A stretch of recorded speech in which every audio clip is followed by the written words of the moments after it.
Perkenalkan, nama saya Lela Nur. Saya dari Fakultas Ekonomi dan Bisnis Islam, jurusan Ekonomi Islam dari kelas EKI 2F. Nah, jadi di sini saya akan menjelaskan sedikit tentang Internet of Things. Jadi, Internet of Things ini adalah suatu konsep di mana objek tertentu dapat mengirimkan data melalui jaringan tanpa memerlukan interaksi dari manusia ke manusia atau dari manusia ke perangkat komputer. Nah, kemampuan internet dari of things ini adalah memiliki kemampuan yang bermacam-macam, contohnya itu dalam berbagai data. Nah, yaitu menjadi remote control dan masih banyak lagi yang lainnya. Sebenarnya fungsi dari Internet of Things ini adalah diterapkan untuk benda yang ada di dunia nyata atau di sekitar kita. Contohnya apa saja? Nah, contohnya itu adalah untuk pengolahan bahan pangan, teknologi, berbagai mesin, dan lainnya. Nah, jadi itu untuk pengertian dari Internet of Things. Nah, selanjutnya saya akan menjelaskan tentang bagaimana cara kerja Internet of Things ini. Nah, jadi cara kerja Internet of Things itu adalah yaitu dengan memanfaatkan suatu argumentasi programmer di mana tiap-tiap perintah argumen tersebut bisa menghasilkan suatu interaksi antara mesin yang telah terhubung secara otomatis tanpa campur tangan manusia dan tanpa terbatas jarak berapapun jauhnya. Nah, jadi di sini internet ini menjadi penghubung antara kedua interaksi mesin tersebut. Nah, pertanyaannya, di mana campur tangan manusia dalam Internet of Things ini?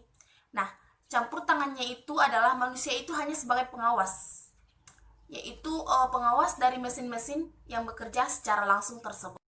Penjelasan selanjutnya ada unsur-unsur pembentukan iot.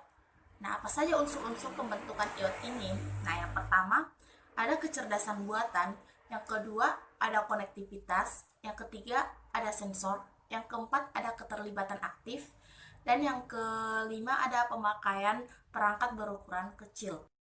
Selanjutnya, saya akan menjelaskan tentang sejarah perkembangan dari Internet of Things.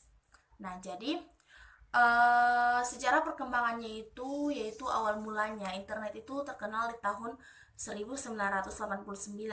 Nah, lalu pada tahun 1990, seorang peneliti bernama John Romkey membuat suatu perangkat yang kala itu memang tergolong canggih. Nah, perangkatnya itu adalah pemanggang roti, di mana pemanggang roti ini bisa dinyalakan atau juga dimatikan lewat internet. Nah, kemudian di tahun 1994, seseorang yang bernama Steve Mann menciptakan WordCamp dan pada tahun 1997 si Paul Sappho menjelaskan secara singkat mengenai penemuannya soal teknologi sensor dan masa depannya nanti. Nah, barulah di tahun 1999 itu Kevin Ashton membuat konsep Internet of Things. Lalu di tahun 2000 brand ternama LG mengumumkan rencananya untuk membuat dan merilis teknologi Internet of Things, yaitu lemari pintar. Nah, kemudian di tahun 2003, FRID yang sebelumnya telah disebutkan mulai ditempatkan pada posisi penting dalam masa pengembangan teknologi di Amerika. Nah, melalui program SAFI. iOT kembali terkenal di tahun 2005, yaitu pada saat media-media ternama semacam The Guardian dan Boston Globe mulai mengutip banyak sekali dari artikel ilmiah dan proses pengembangan iOT. Hingga tahun 2008, berbagai macam perusahaan setuju untuk meluncurkan IPSO untuk memasarkan penggunaan IP dalam jaringan bagi smart object yang juga bertujuan mengakses.